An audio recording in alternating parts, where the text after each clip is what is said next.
Shalom. Salam damai sejahtera. Kita di hari Minggu pertama setelah Paskah. Di masa-masa setelah Paskah ini kita terus berbicara tentang kuasa kebangkitan. Dan tema hari ini berbicara tentang kuasa kebangkitan memampukan kita untuk saling menerima. Saudara-saudaraku yang kekasih, bacaan kita merupakan sebuah rangkaian nasihat Rasul Paulus kepada jemaat di Roma. Kita tahu Roma adalah pusat pemerintahan, tempat berkumpul semua orang. Ada orang yang begitu kaya, tetapi ada juga para budak. Dan jemaat Kristen yang ada di Roma terdiri dari berbagai latar belakang sosial, budaya, pendidikan, ekonomi. Mereka tergabung dalam sebuah kelompok hidup bersama dan memilih Kristus sebagai Tuhan dan Juru Selamat. Dalam kondisi yang demikian, Paulus menuliskan bagian ini. Kita menemukan bahwa di pasal sebelumnya, pasal 14, Paulus menulis tentang jangan menghakimi, jangan memberi batu sandungan. Ini sedang berbicara tentang kondisi latar belakang yang berbeda yang seringkali membuat ada jurang yang besar. Ya, ada jurang yang besar. Ada orang yang begitu kaya dan ada para budak. Ada orang yang memiliki pendidikan atau pendidikan yang baik, tapi ada yang tidak bersekolah sama sekali. Ada orang yang sudah memiliki iman yang kuat, tetapi ada yang masih lemah. Dalam kondisi ini Paulus berbicara tentang pasal 15 ayat 1 sampai 13. Dia berbicara tentang kehidupan bergereja. Saudara-saudaraku yang kekasih, gereja sesungguhnya adalah kelompok orang-orang yang dipanggil keluar untuk bersekutu bersama dan membangun kehidupan bersama untuk mempermuliakan nama Tuhan. Dipanggil keluar artinya menanggalkan semuanya. Itu sebabnya ketika ada di dalam gereja, dalam kehidupan beribadah atau dalam sebuah kehidupan persekutuan, kalau tadinya saudara di kantor sebagai seorang gubernur, sebagai seorang bupati, sebagai kepala dinas ini, kepala dinas itu, tetapi ketika ada di dalam gereja, jabatan itu ditanggalkan di luar. Karena kehidupan bersama, persekutuan orang percaya itu adalah saat di mana orang-orang menanggalkan semua yang melekat pada dirinya, hidup bersama, bersekutu bersama, dan mempermuliakan Tuhan. Karena itu Paulus memberi penegasan ini di dalam nasihatnya yang kita baca pada sore hari ini. Tema kita mengatakan kuasa kebangkitan memampukan kita untuk saling menerima. Mungkin lebih mudah bagi mereka kaum marginal untuk hidup bersama dan menerima orang yang dikatakan oleh Paulus sebagai orang-orang yang kuat dan lemah. Tetapi akan sulit bagi orang-orang yang merasa kuat untuk merangkul yang lemah. Karena apa? Karena latar belakang yang terus melekat pada dirinya tidak mampu ia lepaskan. Saudara-saudaraku yang kekasih, karena itu Rasul Paulus memulai catatan ini dengan mengatakan kita yang kuat wajib hukumnya. Jadi bukan saja merupakan anjuran, nasihat, tetapi dia memberi perintah. Kalau sebagai kata wajib berarti itu perintah. Wajib hukumnya untuk menanggung kelemahan yang tidak kuat. Dan jangan kita mencari kesenangan kita sendiri. Saudara-saudaraku yang kekasih dalam kasih Tuhan kita Yesus Kristus, ayat 6 dan ayat 7 memberi gambaran tentang hidup berjemaat yang sesungguhnya.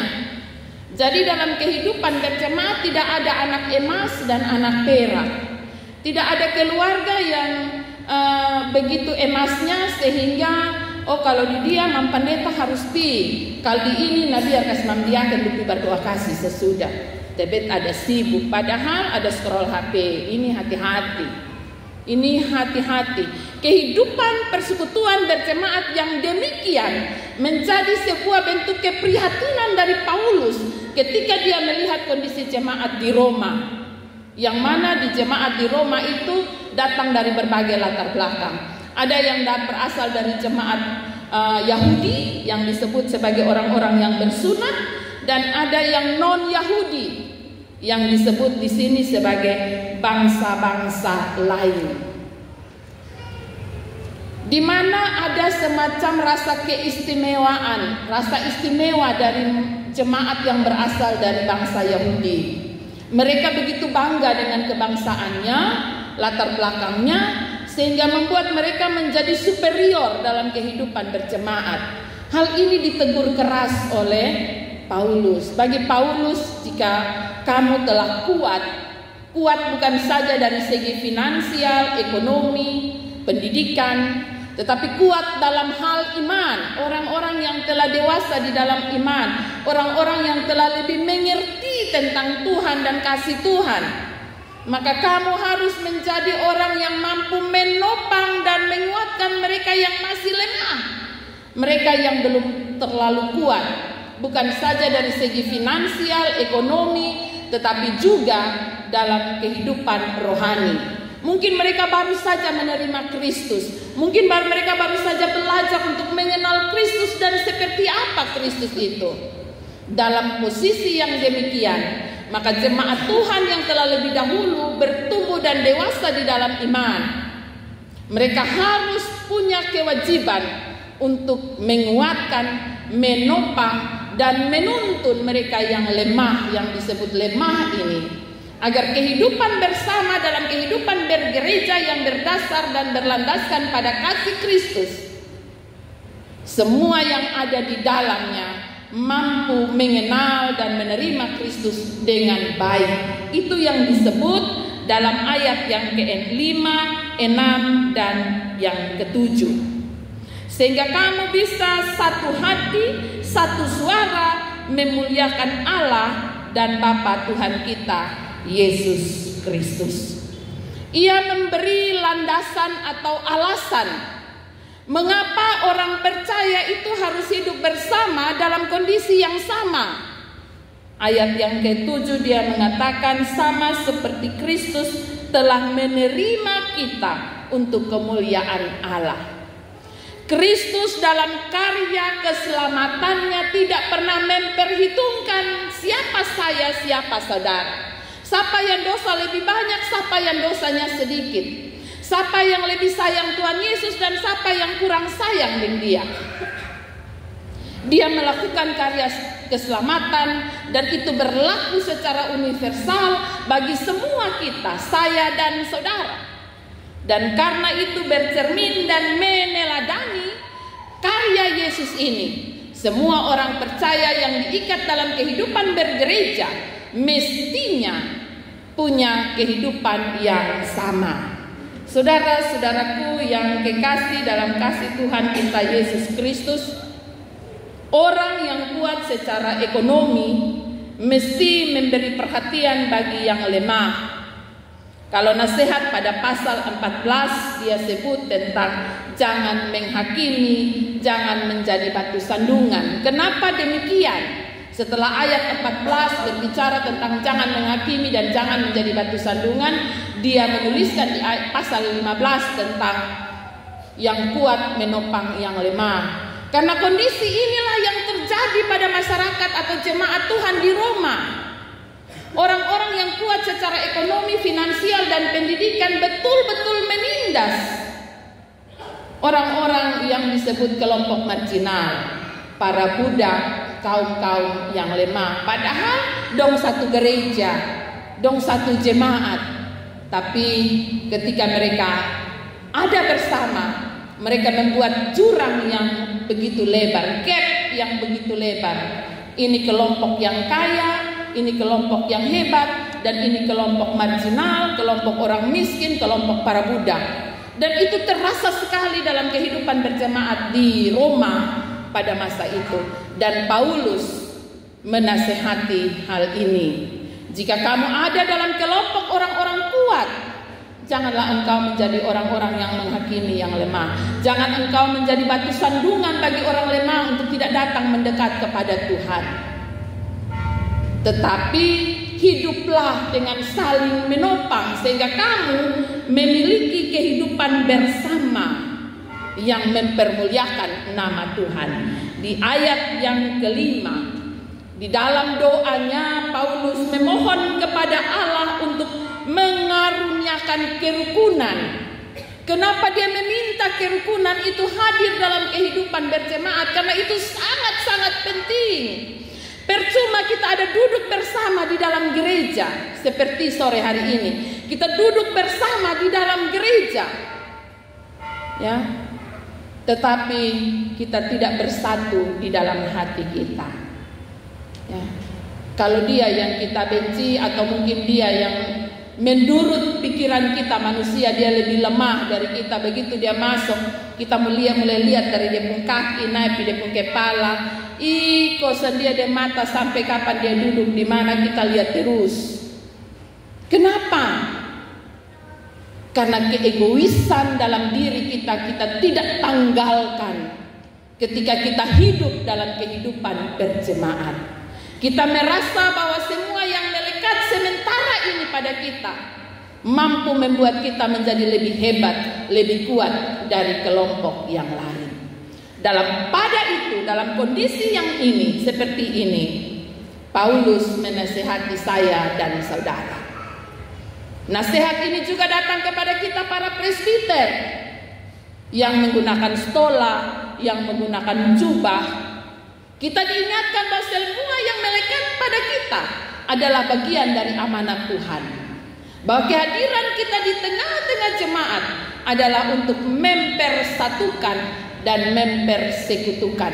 Sehingga semua kita terikat menjadi satu dalam satu kasih, dalam satu hati, dalam satu suara.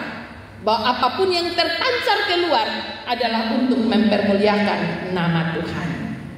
Saudara-saudaraku yang kekasih, istilah lemah yang ditulis oleh Paulus pada bacaan ini juga merujuk pada kehidupan anak Tuhan yang belum kokoh di dalam iman. Mereka yang masih lemah, mereka yang masih gampang terbawa arus. Panggilan ini datang kepada kita yang kuat untuk selalu ada bagi mereka, menguatkan dan menopang mereka agar mereka jangan terlalu jauh terbawa arus. Saudara-saudaraku yang kekasih, Kristus sebagai kepala dan dasar bergereja memberi keteladanan yang benar bagaimana Allah melalui Yesus Kristus menyelamatkan semua umat manusia tanpa melihat latar belakang. Seberapa berdosanya saya dan saudara. Paulus dalam doanya meminta Allah untuk senantiasa ada bagi umatnya dan menganugerahkan kasih karunia. Ayat 13 menutup bacaan ini, Paulus mendoakan jemaat agar senantiasa diberkati dengan pengharapan, sukacita, damai sejahtera dan iman, supaya oleh kekuatan Roh Kudus kita tetap memiliki pengharapan. Saudara-saudaraku yang kekasih, kenapa doa ini ditutup dengan pengharapan? Karena ketika ada kelompok lemah yang terus ditindas dalam kehidupan berjemaat, bersekutu bersama, mereka bisa sampai pada titik kehilangan harapan. Bahwa bahkan di dalam gereja pun mereka tidak mendapat tempat, maka mereka mengalami kehilangan harapan. Karena itu penting bagi Paulus untuk mendoakan tentang pengharapan, bahwa dalam diri setiap anak-anak Tuhan mestinya berlimpah dengan pengharapan akan kasih dan setia Tuhan, sehingga meskipun mungkin saja mereka ditolak oleh manusia, tapi mereka sekali-kali tidak ditolak oleh Allah. Karena itu dalam kehidupan bergereja kita tidak sedang berbicara tentang membangun gedung, memperbaiki gedung, membuat lebih besar, membuat lebih indah. Tapi kita sedang berbicara tentang bagaimana iman itu terus bertumbuh. Dan siapa yang menumbuhkannya? Saya dan saudara punya tanggung jawab yang sama.